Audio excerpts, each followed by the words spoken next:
Okay, so I'd like to touch on two topics essentially with my talk here. The first being, apologies. The first being, how do you disseminate ideas more thoroughly? And the second, which is kind of what the talk is really focusing on, is how do you work with high school aged youth? So as noted, my name is Luke Swanek. I was the organizer for TEDxNipissingU. It was a university event that happened around a month and a half ago in Northern Ontario, Canada. And what was uniquely beautiful about our event is we were fortunate enough to work with 14 high schools throughout the province of Ontario. So the high schools were involved with, kind of different capacities. Some had the entire student population present. Some had 2 to 3 classes, maybe the student union. But they were all there viewing the live webcast. But we didn't just want them viewing the webcast. We really wanted them involved. We really wanted to integrate them, find out what they're curious about, why they were interested in viewing the webcast in the first place. So we introduced the concept of the idea wall. I shouldn't say, well, yes, okay, so we did introduce it, but I was made familiar with the concept, from a TEDx event that I was involved with the year before. And the idea wall is essentially exactly what you think it is. It's a wall that's filled with ideas. The example seen here used technology, but the average idea wall is about 6 foot by 8 foot, and it was just a big piece of white paper.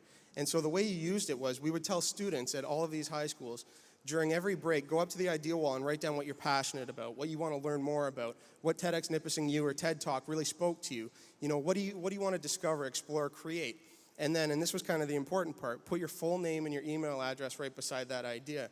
And then, and this is the extra important part, look at the idea wall for other ideas that really speak to you, and then go up to those ideas and put your information beside it as well.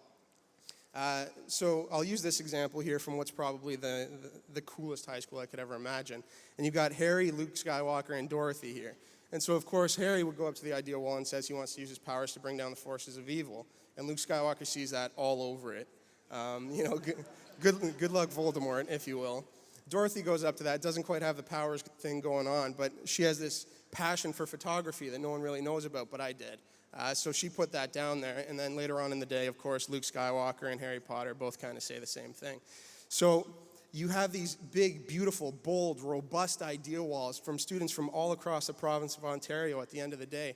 And the real question was, how do you turn this into action? How do you use these idea walls and really do something with them? We didn't just want to throw out the paper, of course, and what we did was we made recommendations on 2 levels. The first level was based upon the natural clustering that kind of happened with the idea walls. So we would go to the principal of this super cool high school here and say, hey, you have 3 students that are really interested in photography. Nurture that, help it grow, teach them, give them something so that they can really explore what they're passionate about. And then the second level of recommendations that we made was within the school board. So I'll use this example here. So you have 10 students from the School of Technology that are really interested in using Excel and learning how to really build these beautiful graphs. And then you have 10 students from the School of Entertainment that are really interested in, plotting down and looking at data and analyzing how the entertainment industry is growing. And 10 students from the School of Design, and they're really interested in making the most beautiful graphs you've ever seen. So we would go to the 3 principals from these 3 high schools and bring these 30 like-minded students together, and we'd say, hey, principals, these students need to hear a talk from Hans Rosling.